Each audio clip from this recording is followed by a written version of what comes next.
Oke, pada kesempatan kali ini kebetulan kita akan membahas mengenai tentang modul 6, di mana modul 6 ini akan masuk ke sesi 10, yaitu mengenai tentang pemanfaatan bantuan sosial dalam pemenuhan gizi anak usia dini dan ibu hamil. Baik, sebelum kita masuk ke materi berikutnya, alangkah baiknya kita awali dengan doa dulu. Mari kita berdoa sesuai dengan keyakinan kita masing-masing. Berdoa mulai. Selesai. Baik, terima kasih ibu-ibu yang sudah hadir pada pertemuan kedua kali ini. Pada materi sebelumnya mungkin ibu-ibu masih ingat ya, yaitu terkait dengan bantuan sosial. Masih ingat bantuan sosial yang ibu-ibu dapatkan atau rasakan selama ini? Mungkin bentuknya apa? Beras. Apa beras itu? Sembako. BPT ya. Oke, BPT. Itu mendapatkan tiap bulan Bu ya? Iya, tapi ada Memang sekarang masih ada bermasalah ya di bukan ada masalah di apa namanya, di aplikasinya mungkin ya. Nah, kemudian selain dari BPT apa lagi mungkin bantuan sosial? PKH. Biasanya itu per bulan atau berapa bulan Bu? 3 bulan Pak. Kalau bulan dibuki per 3 bulan, yaitu bantuan PKH. Selain PKH mungkin KIP ya, alhamdulillah. BSD itu lagi apa? Tidak boleh ganda, itu biasanya yang lain dapat PKH. Alhamdulillah ya, dapat semua ibu lancar ya. Baik. Kemudian untuk materi atau pembelajaran pada kali ini yaitu mengenai tentang mengidentifikasi kandungan gizi bahan pangan yang ada di sekitar kita. Nah, ibu-ibu, agar makanan yang dimakan oleh ibu hamil ataupun anak-anak balita itu memiliki kandungan gizi yang baik, maka ibu-ibu perlu dan sangat perlu memahami makanan apa saja yang bisa dimakan, kemudian dan manfaatnya. Hal ini perlu dan penting dilakukan oleh ibu khususnya seperti ibu isi yang lagi hamil dan kemudian untuk yang punya balita ya, itu sangat penting dilakukan. Jadi harus memilah dan memilih makanan apa yang perlu dimakan atau dikonsumsi oleh ibu-ibu hamil ataupun anak balita. Nah, coba kita perhatikan di sini ya. Di sini ada tabel, ada piringmu di sini. Mana tabel ini adalah memuat tentang pemenuhan gizi khususnya ibu hamil dan balita. Di mana di piringku ini yang pertama, jadi harus memenuhi 4 unsur pokok ini ya. Yang pertama adalah makanan pokok. Makanan pokok di sini atau kita kenal dengan karbohidrat. Contohnya mungkin Bu, makanan pokok ya, Nasi, oke. jagung Pak, Kemudian gandum ya, gandum oke boleh. Cuma kalau di sini tidak ada ya. Cuma itu masuk di bahan makanan pokok. Kemudian yang kedua di sini harus terpenuhi juga adalah lauk pauk ya. Lauk pauk di sini, yang mana lauk pauk ini adalah sebagai sumber protein. Jadi ini sangat baik untuk perkembangan janin ya begitu. Lauk pauk mungkin yang ibu tahu mungkin apa saja mungkin? ikan, daging, tahu, oke. Ada lagi mungkin? Ya tidak apa-apa, itu juga masuk daripada lauk pauk itu kan ikan gitu ya. Cuma dia perlu hati-hati di sini karena kadang-kadang lemaknya tinggi. Kemudian yang ketiga, unsur yang ketiga yang harus terpenuhi di sini adalah sayur-sayuran. Di mana sayur-sayuran ini sangat banyak mengandung mineral. Apa mungkin yang ibu ketahui tentang sayur-sayuran? sawi, Ayam, kangkung, kemudian anong ya kalau di sini mungkin ya. Jadi sangat mudah kita dapatkan di apa itu? Ya oke. Kemudian di samping itu juga harus terpenuhi unsur yang keempat, yaitu adalah buah-buahan.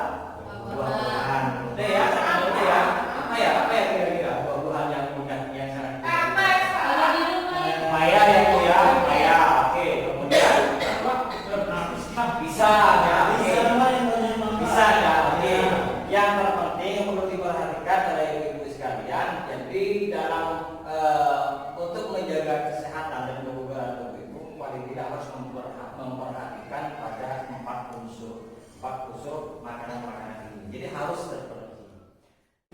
Baiklah ibu-ibu sekalian, di sini saya mempunyai banyak berapa kartu ya. Jadi tugasnya ibu-ibu di sini adalah memilah dan memilih.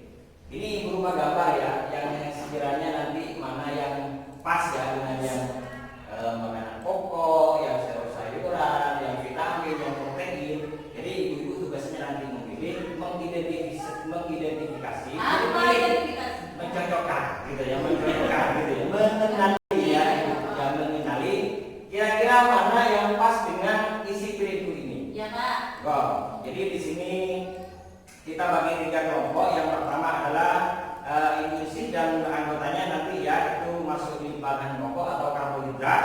Kemudian yang Pak Bahrul di sini ya nanti itu yang masuk di lauk pauk. Kemudian yang siapa? Ibu siapa tadi? Nah, Bu Jimmy itu masuk di sayur-sayuran dan buah-buahan. Mari silakan identifikasi atau dipilih mana-mana kira-kira yang pas dengan yang ada di isi piringku ini. Oh, silakan. Pilih 3 saja, jangan banyak-banyak. Dikumpulkan lagi Pak. Iya, dikumpulkan ke depan. Oke. Saya dikumpulkan. Ya, 3 saja. Iya kan itu sudah ada gambarnya itu. Oh ya. Sudah? Sudah. Baik, silakan dikumpulkan ke depan Bu ya. Ya, yang Ibu Isi, kemudian Bapak Bahrul. Mana nih kok satu ini? Satu. Ibu. Satu. Coba pilih satu lagi. Ini. Satu. Oke. Satu. Ambil satu. Oke. Baik, terima kasih kepada Ibu semua, tepuk tangan ya atas. Baik, sebelum saya jelaskan, mungkin untuk penyemangat kita ini. Sehat? Berikan isi terbaik. Lagi? No. Are you ready? Yes. Bukan satu kali saja Bu ya. Baik. Nah, di sini saya coba melihat jawaban dari kelompok kelompok makanan pokok ya dari Bu Isi ya. Di sini ya. Oke, di sini. Nah, di sini makanan pokok. Makanan pokok itu di sini ada jagung, kemudian ada juga apa ini? Beras ya, kemudian ketan. Nah, ini adalah masuk dari sumber-sumber makanan pokok atau karbohidrat. Yang mana manfaat daripada makanan pokok itu sendiri adalah sebagai sumber tenaga atau sumber Energi. energi. Iya, Pak. Oke. Ya, kemudian kelompok yang kedua di sini adalah kelompok sayur-sayuran ya.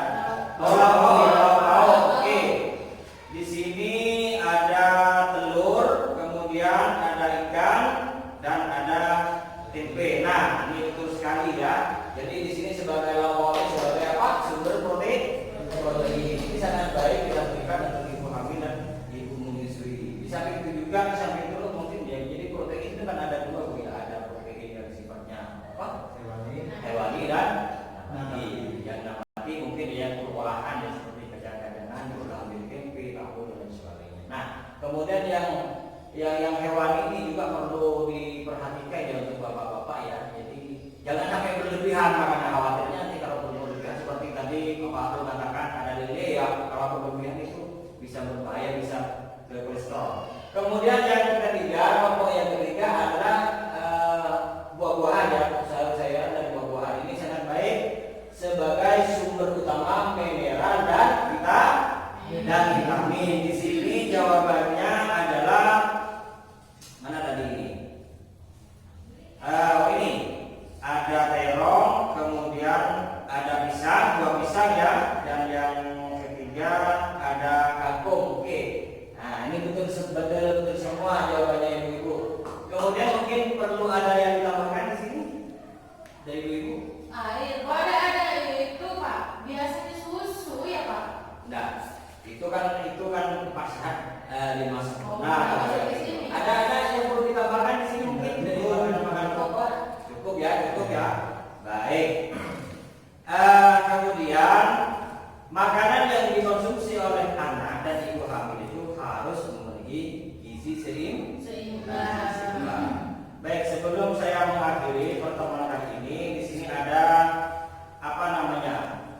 pesan singkat, 10 pesan singkat, yaitu mengenai tentang menu gizi seimbang. Yang pertama di sini adalah syukuri dan nikmati aneka ragam makanan. Maksudnya apa? Itu dia. Syukuri, harus bersyukur. Indonesia ini kan memang sudah kaya ya, kaya akan apa ya, rempah, jadi apa di sana. Jadi itu harus disyukuri kita sebagai rakyat Indonesia.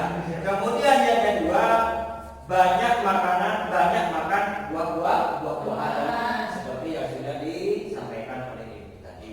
Nah, jadi buah-buahan ini bukan ya pisang saja Bu ya, bisa juga mangga, jeruk ya tidak apa-apa. Kemudian yang ketiga, biasakan mengkonsumsi lauk-lauk yang mengandung protein tinggi. Nah, yang perlu diperhatikan tadi ya, seperti yang kalau yang sekiranya yang protein tinggi yang hewani itu hati-hati, khususnya yang memang sudah lanjut usia ya, karena memang banyak banyak unsur-unsur penyakitnya kalau itu sampai bisa setuk ya kalau berlebihan. Kemudian yang keempat, biasakan mengkonsumsi aneka ragam makanan jadi cuma nasi saja, mungkin diselingi nggak apa-apa ya, mungkin bisa kentang atau mungkin pakai beras jago. Kemudian yang kelima di sini, batasi konsumsi makan yang manis-manis gitu ya. Dibatasi saja, bukan tidak boleh, tapi jangan sampai berlebihan. Kemudian yang kelima di sini, kemudian yang keenam, biasakan sarapan pagi. Nah, ini sangat penting, jadi khususnya untuk ibu hamil dan ada istilah sumber tenaga di situ. Yang ketujuh, biasakan minum air putih. Nah, biasanya ini air putih harus tercukupi ya, paling tidak minimal berapa? 18 ya. Kemudian yang ke-8, lakukan aktivitas fisik yang cukup dan pertahankan berat badan yang ideal. Jadi ibu isi yang sudah hamil ini sangat rajin ya memeriksa kehamilannya biar jadi sehat, ibunya sehat. Kemudian yang ke-9, biasakan membaca label pada kemasan panganan. Jadi ini juga perlu diperhatikan ya. Jadi jangan moro-moro ada beli makanan di toko-toko selanjutnya. Yang perlu perhatikan labelnya, takut kadaluarsa. Yang ke-10, cuci tangan pakai sabun dan air. Yang tentunya hal ini wajib dan perlu dilakukan sejak dini. Kenapa ini perlu dilakukan? Dikarenakan ketika tangan itu kotor, itu merupakan sangat mudah, karena itu merupakan langkah awal penyakit itu. Biasanya tangan menyentuh kalau tangannya kotor ini kan sangat mudah penyakit itu merasuk ke raga kita. Baik, ibu-ibu sekalian, ada pertanyaan kira-kira pada pertemuan kali ini? Cukup ya, yang perlu diperhatikan, perlu menjaga pola makan yang seimbang. Ingat, isi piring ini ya harus terpenuhi makan pokok di situ, kemudian ada lauk-lauk, buah-buahan dan sayur mayur.